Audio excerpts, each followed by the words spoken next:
पूर्व सीडीएस का कहना है कि इंटेंशनल नहीं था, लेकिन फिर भी पाकिस्तान कांपने लगा।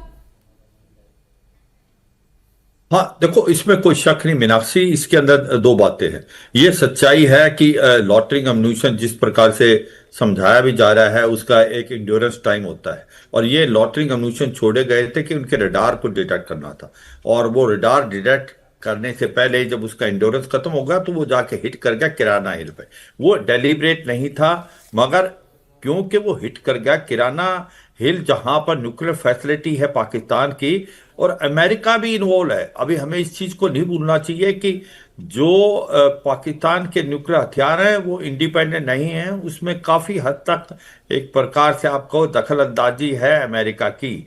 और जब उस किराना हिल के अंदर, जिसको ब्लैक माउंटेन बोलते हैं, तो फिर अलार्म बजना स्टार्ट हुआ। पाकिस्तान भी घबराया और अमेरिका भी घबराया, सऊदी भी घबराए, क्योंकि उनको लगा कि भारत साइड टारगेट कर रहा है किराना हिल, और उनको पता है यहाँ पर न्यूक्लियर फैसिलिटी है। और यही नहीं, देखो आप दो चार चीजें आपको क्लियर हो जाएगा कि जो 5-6 तारीख की रात को आपने पहले क्या किया, आपने इनका जो टेरर इंफ्रास्ट्रक्चर बर्बाद किया, इनके जो लश्कर तोबा जैसे मोहम्मद हिजबुल मुजाहिदीन के हेडक्वार्टरों को बर्बाद किया। फिर इन्होंने स्ट्राइक किया दोबारा। पाकिस्तान ने जब स्ट्राइक किया तो हमारा जो एयर डिफेंस सिस्टम था, S-400 आकाश तीर, ZU-23M ट्विन बैरल L-70, उन्होंने वो सब नकारा कर दिए।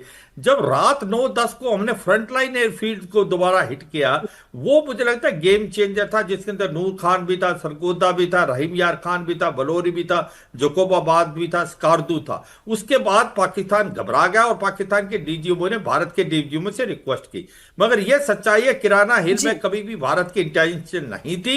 मगर यह भी सच है कि जो एयर डिफेंस सिस्टम था पाकिस्तान को बिल्कुल फेल हो गया। वो हमारे किसी रडार, वो तो हमारे इन दो मेहमानों ने भी बताया। HQ-9, मैं एक और चीज, HQ-9 और HQ-15 जो चीन से इनको एयर डिफेंस सिस्टम मिले थे वो काम नहीं कर पाए। इनका जो PL-15 air to air missile था वो अपने टारगेट पे नहीं पहुंच पाया। इनके जो एयरक्राफ्ट है वो हमारे एयर डिफेंस सिस्टम को काट के अंदर नहीं आ पाए।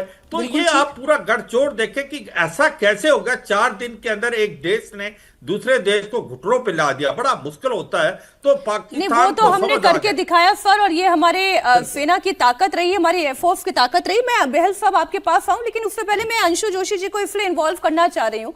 आज सवाल ये उठ रहा है कि ठीक है ये हमारी इंटेंशन नहीं थी, बट ये हो गया, हुआ तो पाकिस्तान तकलीफ में भी आ गया, ये बात भी ठीक है। लेकिन जो बात पूर्व सीडीएस साहब आज कह रहे हैं, जब हम पाकिस्तान की पोल पूरी दुनिया के सामने खोल रहे थे, तब ये बातें क्यों नहीं कही गई?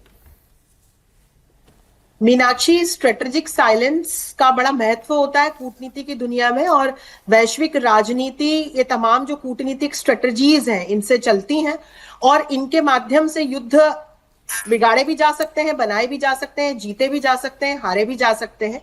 ऑपरेशन सिंदूर के बाद जब इस प्रकार के भारत पर इल्जाम लगे थे कि भाई हमारे ड्रोन ने डेलिबरेटली अटैक किया, ये जो पूरी काली पहाड़ी के नाम से हम जिसको जानते हैं, पाकिस्तान का किराना हिल्स एरिया है, और इसको यदि हम देखें तो पाकिस्तान के पास अंडरग्राउंड टेस्टिंग फील्ड्स नहीं रहे हैं, इसीलिए अपनी न्यूक्लियर टेस्ट्स के लिए इसने यहाँ पर जो अंडरग्राउंड सुरंगें हैं उनका इस्तेमाल किया।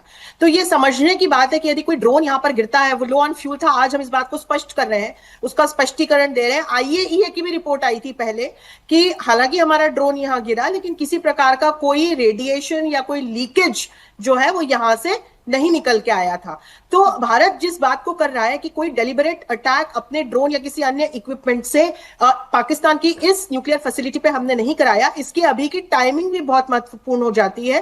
क्योंकि हम ये भी देखें मीनाक्षी कि अभी लगातार जिस तरह से पाकिस्तान बहुत असर्टिव होकर और अग्रेसिव होकर के एक भारत के अगेंस्ट द्विपक्षीय स्तर पर ही नहीं, बहुपक्षीय स्तर पर भी मुहिम चला रहा है, अलग अलग देशों के साथ वो डिफेंस पैक्ट्स कर रहा है, तो उसकी अपनी एक सिग्निफिकेंस है, उसकी अपनी एक न्यूसेंस वैल्यू है। तो आज जो ये स्पष्टीकरण आया है, इसकी टाइमिंग बहुत महत्वपूर्ण है। और मैं इसमें एक और बिंदु जोड़ दूं कि अभी हाल फिलहाल तो स्थिति यह है कि पाकिस्तान के जो शुगर मिल्स एसोसिएशन के लोग हैं, वो पाकिस्तान की सरकार को, भारत की सरकार को रिक्वेस्ट करने के लिए कह रहे हैं कि भाई हमारी जो शुगर है उसको भारत को आप बेचने दीजिए, भारत की सरकार अलाउ कर दे।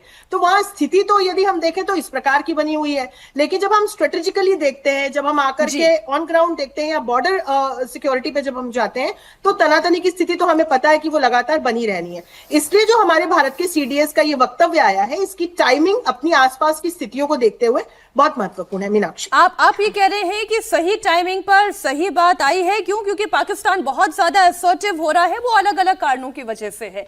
लेकिन जब हम किराना हिल्स की बात करते हैं और जब मैं इसे समझने की कोशिश करती हूँ बेहल सर, तो ये अंदर से खोखली की हुई पहाड़ी इसलिए तैयार की गई जिससे कि अमेरिकी सैटेलाइट की भी पकड़ में ये हिस्सा ना आए। बिल्कुल सही कह रहे हैं ये, लेकिन अब जब से ये ऑपरेशन सिंदूर हुआ है उसके बाद से पाकिस्तान बहुत बेचैन हो गया है।